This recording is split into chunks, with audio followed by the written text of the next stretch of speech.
Hello there. I'm Michael Portini. In my Lang 120 class, we did a genre analysis project where we were tasked to analyze a type of writing within a topic of our interest. And I chose the research article within psychology. Your next question might be, why do I care about the research article within psychology? What a great question, everybody. There's a lot of reasons.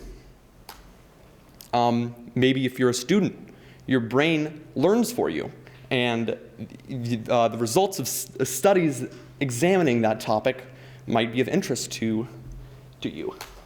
The DSM lists over 150 mental illnesses that, if they don't affect you, affect someone that you might care about, and that's another great reason to care.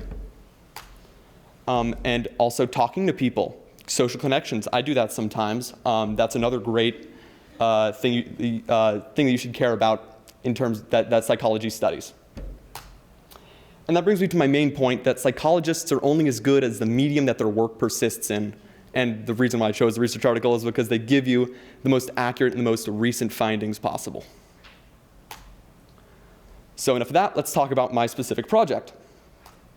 And I used two main articles to build the foundation of my thinking. And that's the Standards for the Preparation and Writing of Psychology Review articles by Fernandez-Rios and Buehle-Casal, and Teaching the Conventions of Academic Discourse by Teresa Tani, who is an author that we studied a lot in my Lang class. And I used those to build these three main points that psychology research articles might want to include. That would be clearness in terms of prose, as many references, and to have a consistent structure. In addition to that, I also had the chance to sit down with a neuroscience professor on campus, Dr. Fu, and he helped me get a greater understanding of what good psychology research articles have. Those points being, they should strive to plan to stick around for a really long time, hopefully be referenced hundreds of years in the future, to be as credible as possible. And my favorite, most important point is that they lead to something important, that they lead to discovery. And my project exists in bridging these ideas. So let's start with references. Psychology has a notoriously brutal peer review process, and you're basically never going to get your foot even through the door if you don't have as many references as possible. And obviously that includes people who agree with your argument, even the people who disagree with your argument, as it gives you a chance to rebut them and build your ideas further. I also saw a lot of referencing your own experiments that you've done.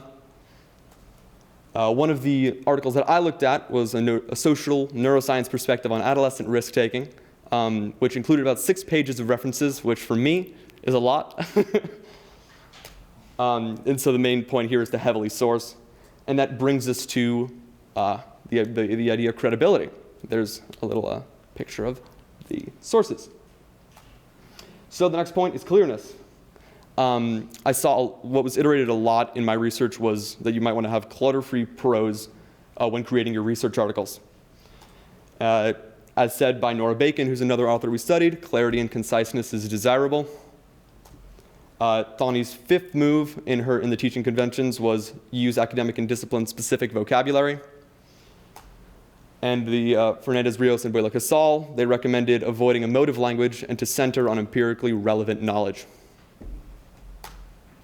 And that brings us to the idea of longevity, because when you increase the understandability of what you write, that sets you up to have your articles stick around for a really long time. And that means a lot. I mean, you're giving yourself the best chance to make something. Obviously, if your ideas are good, then you're setting yourself up to make something really special with your article. And the final point is consistent structure. There were a lot of similar points that I saw between these two main articles. I wish I could go into all of them right now. I'm sure you're all super interested.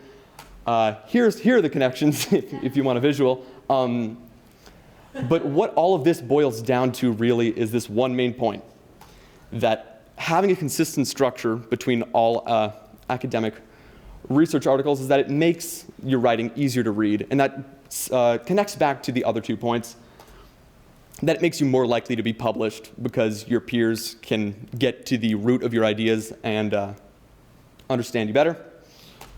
And then, on top of that, it's more easily understood by anyone.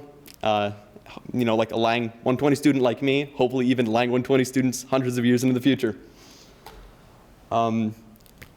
So then that brings you to the biggest part, that the consistent structure leads to discovery, leads to everyone having something as a part of their knowledge base.